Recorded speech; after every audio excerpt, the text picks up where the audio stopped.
Felipe, tudo bem? Isabelle Costa, canal Gold. A gente vem acompanhando um pouco do Flamengo, o último jogo, 6-0, que traz muita confiança para os jogadores, não só para os jogadores, mas também para a comissão técnica no geral. E hoje a gente vê um empate que foi muito disputado entre as duas equipes.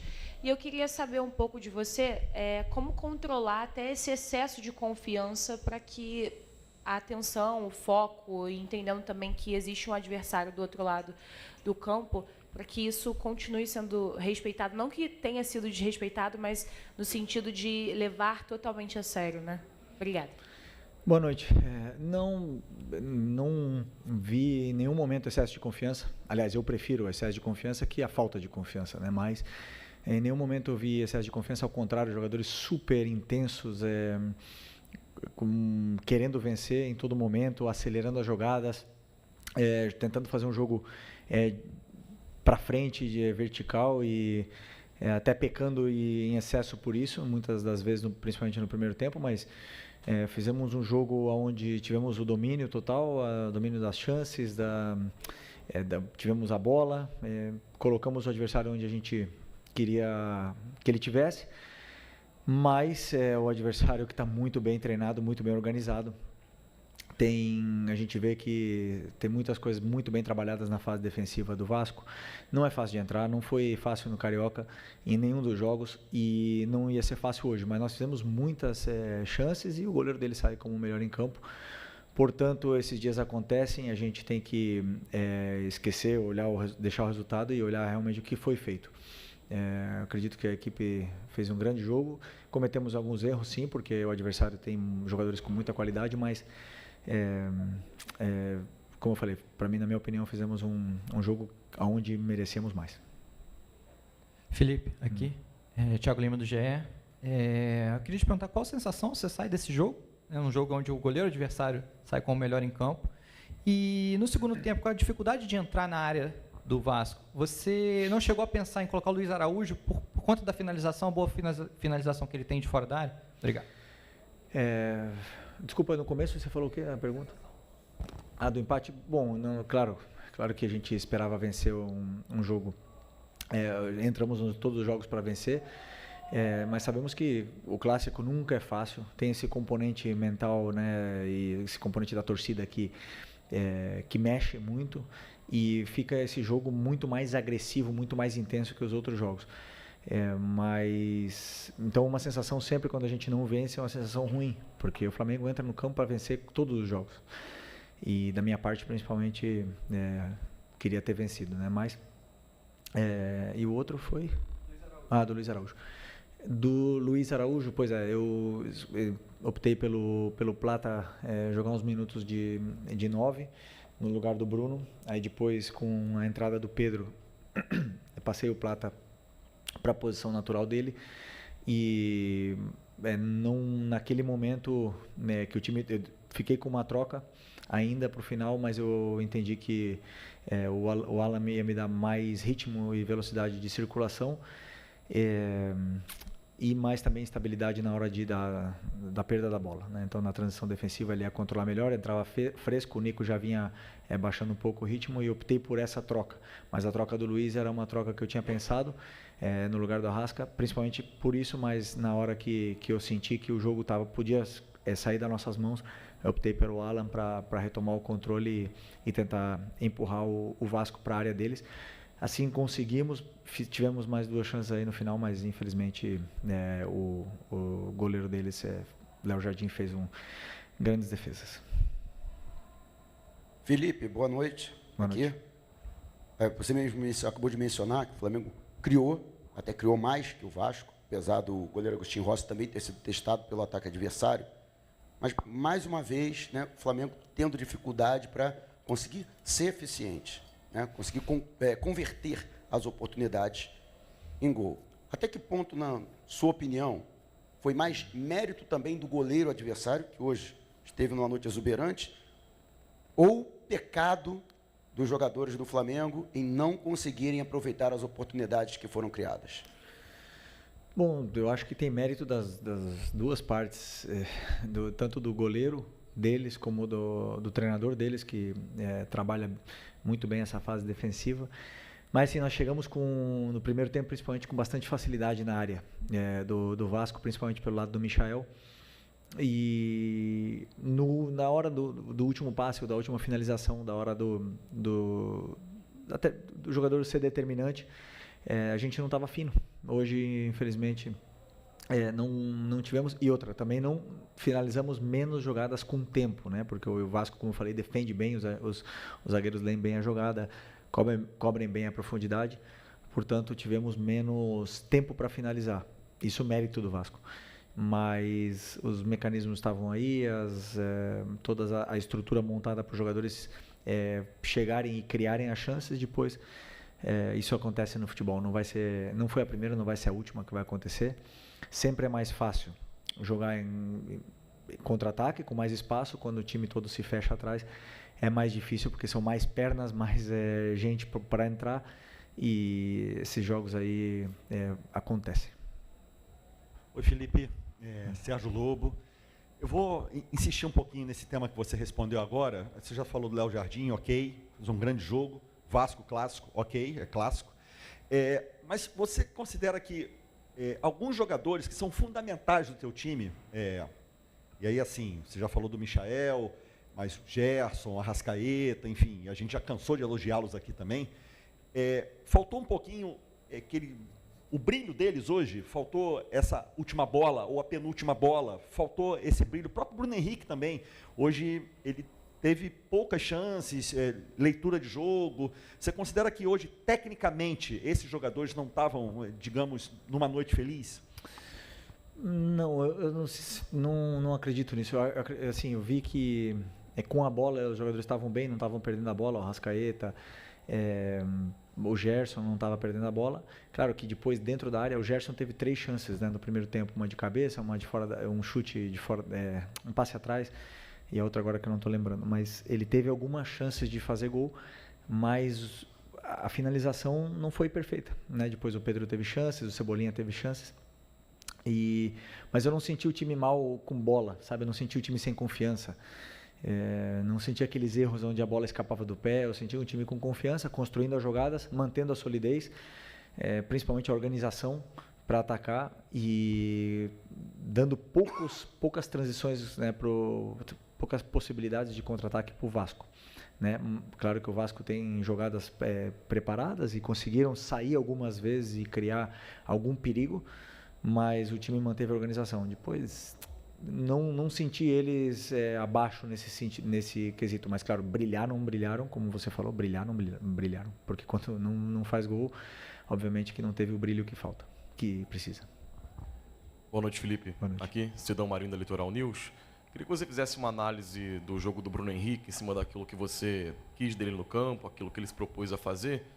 E em cima disso, já tem uma resposta do pessoal da fisiologia e tal, para a volta do Pedro por mais tempo. Lembro que lá em Belém, na Supercopa, você falou que é o melhor 9 do Brasil, que a partir do retorno dele, jogaria a favor do Pedro para o Pedro.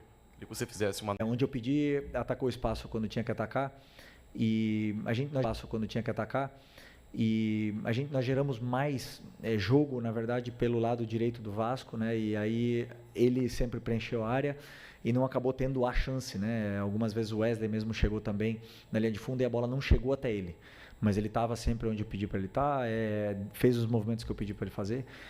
Portanto, quando um jogador faz tudo que o treinador pede para mim, independente de que tenha feito gol, o resultado acontecesse ou não, não importa. Eu gostei do jogo do Bruno.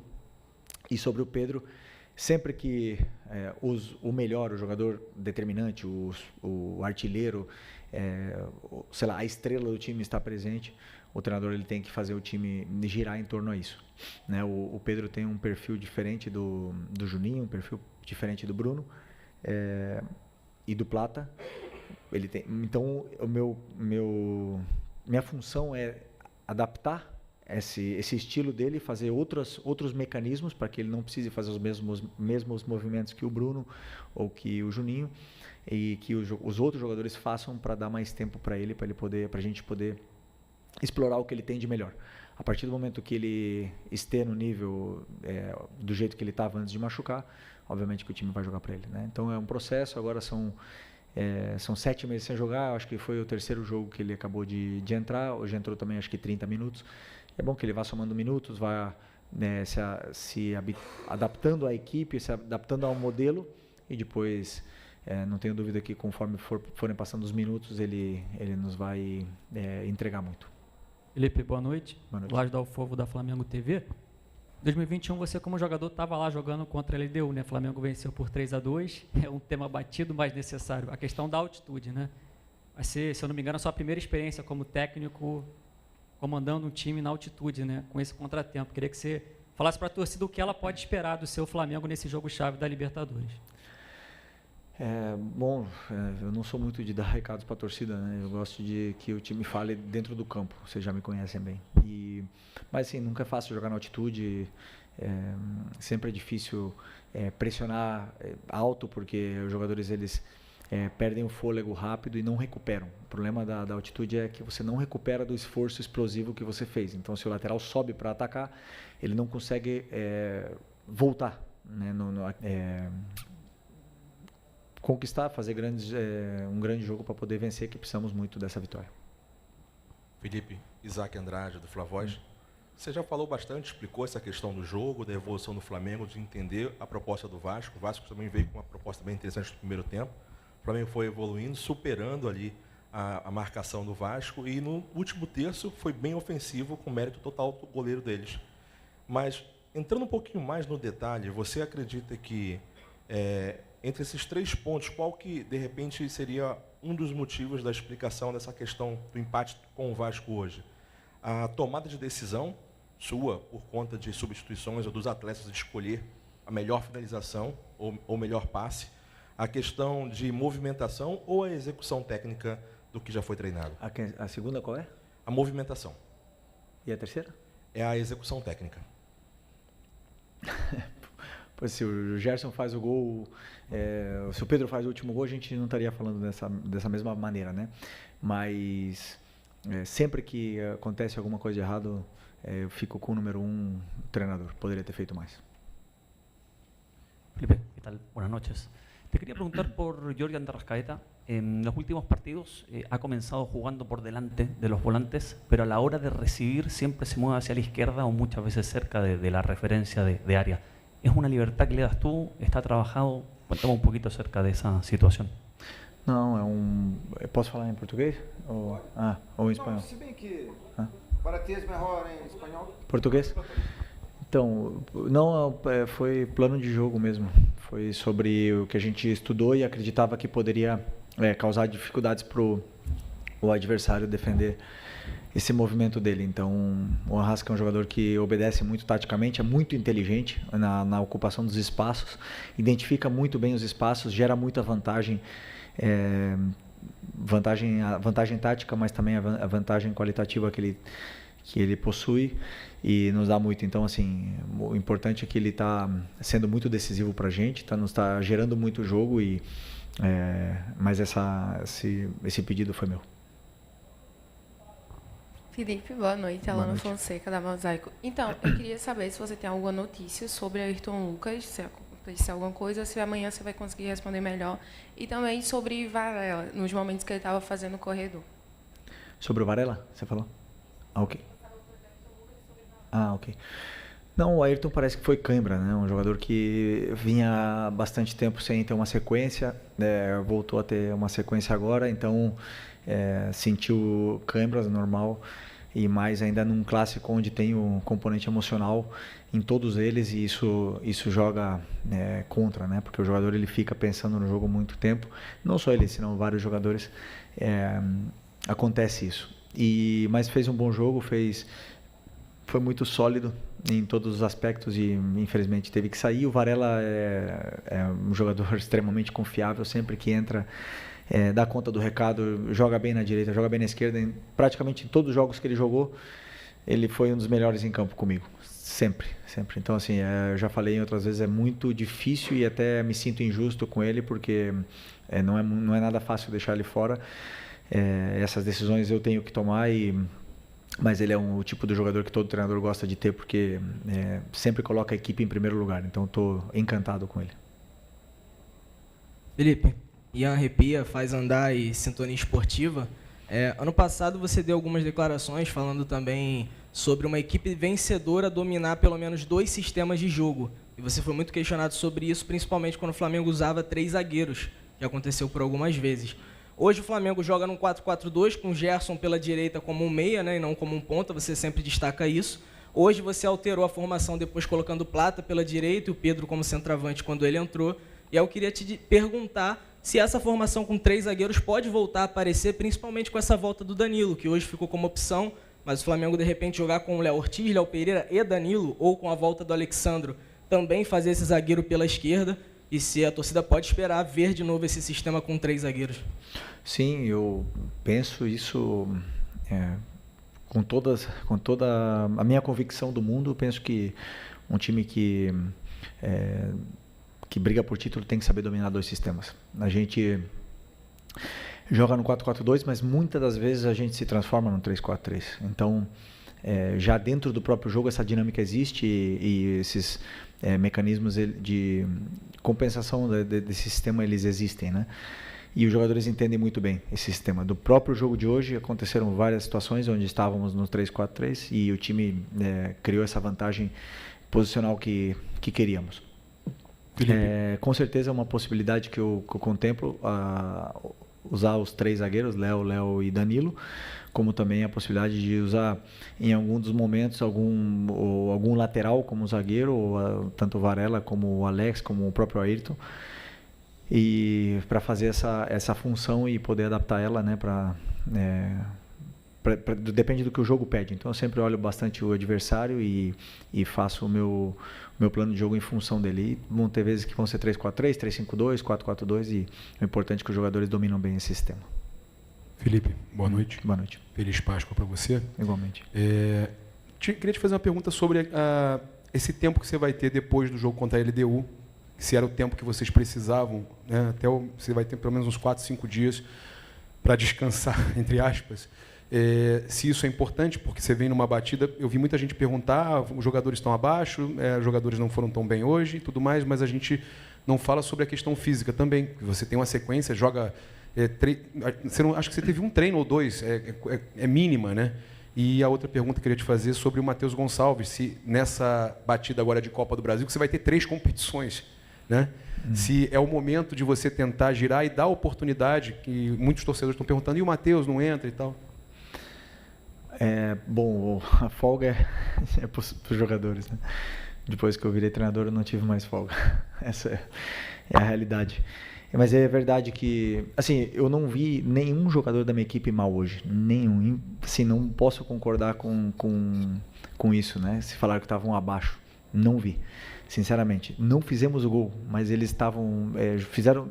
Não dá para falar, esse jogador foi mal. Não achei nenhum deles mal hoje. Mas sim, com certeza, jogo a cada 3 dias é desgastante. As lesões começam a aparecer. Quando acontece jogo assim, sábado, terça, sexta, segunda, não tem a diferença de 4 dias, é muito pior, né? Porque o jogador que joga hoje recupera amanhã, mas depois da manhã, que é um dia de recuperação, já tem que ir para o campo para preparar o jogo. Então, a longo prazo é muito complicado, né?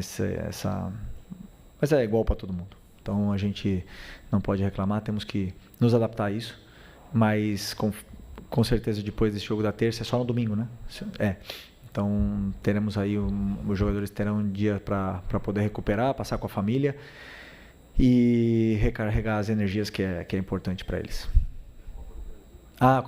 Desculpa, do Matheus Gonçalves, claro, com certeza é um jogador que eu conto com ele, nos últimos jogos não vem tendo minutos, mas é um jogador que tem um perfil bem diferente dos outros jogadores que estão entrando, né? E como a gente está jogando com o meia, como o teu companheiro bem citou, que é o Gerson por dentro, tem o Plata, tem o Luiz Araújo que jogam aí também, e a concorrência é com eles, e nesse momento, primeiro que eu não estou achando o momento para colocá-lo, né, nessa mesma função que eles, pela concorrência que existe, e segundo porque eu vejo o Matheus também, talvez melhor versão dele fosse aberto, né, na ponta direita. E nesse momento estamos jogando sem o ponta aberto, porque o Wesley ocupa esse corredor, mas em algum momento com certeza eu posso utilizá-lo aí, e eu sei que que ele tem muita qualidade que pode render muito para a gente ainda. Felipe, Raíza Simplício da Gol Brasil e da revista Placar. Você falou sobre o jogo de hoje, que na tua opinião ninguém foi mal, que todo mundo fez o que você pediu e tal. Mas nos últimos jogos, e você conhece a torcida do Flamengo, sabe como é, tem uma galerinha pegando no pé do Michael, dizendo que ele tem pecado bastante na tomada de decisão. Eu queria que você falasse um pouco sobre isso, como é que você vê essa situação e como é que faz, né, para o jogador, no meio de uma temporada, evoluir assim nesse quesito ou ajustar essas coisas. Bom, primeiro, o que a torcida pede e que o próprio Zico fala, né, que é raça. É isso que todo mundo pede. Quando não dá na bola, vai na raça.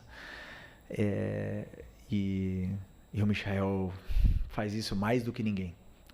A entrega, o esforço que ele faz pela equipe, ninguém. Ele é assim, ele bota o corpo dele na disposição da equipe, ele corre para todo mundo. E isso a torcida valoriza, né? Depois, o refino com a bola, vão ter dias melhores, vão ter dias que o jogador não vai estar tão fino, não vai estar com tanta confiança. Mas hoje, por exemplo, que era onde a gente mais criou perigos, verdade, talvez faltou o último passe, mas ele também fez o cruzamento para o Gerson, ele deu o passe para o Bruno, vários passes para o Arrasca, ele gerou uma vantagem para a equipe, fez a equipe jogar melhor. Eu acredito que o lateral do Vasco sofreu bastante para defender ele e faltou o último passe, sempre podemos reclamar ou, como você mesmo falou, evoluir em alguma coisa, né? Então, como fazemos isso?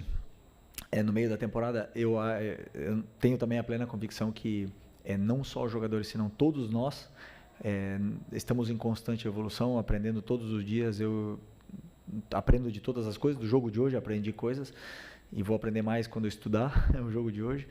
E a gente evolui todos os dias. E o Michael é um cara que gosta de treinar, que gosta de ficar depois do treino finalizando, fazendo algum complemento a mais para poder evoluir.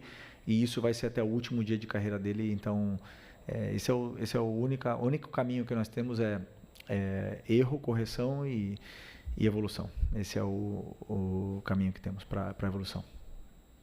Boa noite, Felipe. Léo José do Coluna do Fla. Nesse primeiro semestre, a gente tem uma sequência muito grande de mistura de jogos, né? Brasileirão, Libertadores, Copa do Brasil, Brasileirão, Libertadores. E agora, nessa sequência, foram 3 rodadas de Campeonato Brasileiro. Agora o próximo é Libertadores. O que essa sequência de 3 jogos de Brasileirão, com 2 vitórias e um empate agora, o que essa sequência traz de lição para o Felipe Luiz, já de olho na LDU de terça-feira? Como eu falei, não lição nenhuma. Eu uso o jogo como um guia, onde precisamos como equipe evoluir, quais são os pontos a trabalhar em todas as fases do jogo, tanto a fase ofensiva, defensiva, construção, finalização. Todo jogo eles nos dá algum elemento onde atacar nesse ponto, treinar e corrigir. E depois, conforme se vai passando o tempo, se vão perdendo comportamentos, tem que voltar a treinar. Então, lição nenhuma, pensar no próximo jogo e ganhar é o único caminho. LDU agora nesse momento. Fechou? Boa noite, pessoal.